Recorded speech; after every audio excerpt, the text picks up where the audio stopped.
और इन सब चीजों के चलते जापान में लाखों लोगों की जान भी जा चुकी है। आखिर जापान ही सबसे ज्यादा भूकंप और सबसे ज्यादा सुनामी की लपेट में क्यों रहता है? इतिहास में देखा जाए तो जापान कई बार खतरनाक अर्थक्वेक और सुनामी की लपेट में रहा है।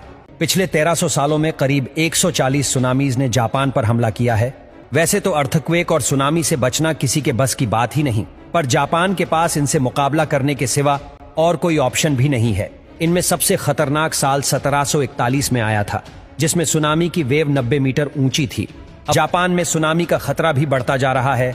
सिर्फ साल 2022 में ही 300 से भी ज्यादा अर्थक्वेक्स रिकॉर्ड किए गए हैं। कई बार एक दिन में 3 से 4 अर्थक्वेक भी रिकॉर्ड किए जा चुके हैं। जापान दुनिया का एकमात्र ऐसा देश है जहां अर्थक्वेक्स इतने कॉमन है कि यहां पर स्काईस्क्रैपर्स को अर्थक्वेक प्रूफ बनाना भी कंपलसरी होता है।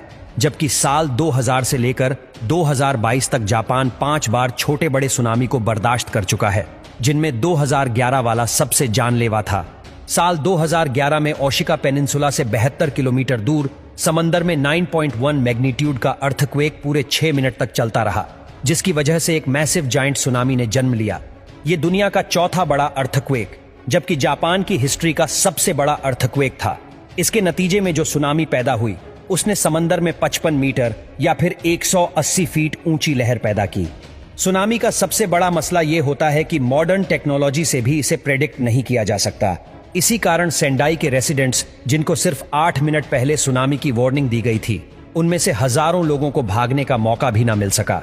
इस सुनामी की वजह से 2,28,000 लोग बेघर हो गए और 15,000 लोग अपनी जान से हाथ धो बैठे। एक तरफ कयामत का आलम था तो दूसरी तरफ यहां फुकुशिमा डाइची न्यूक्लियर प्लांट भी फेल हो गया।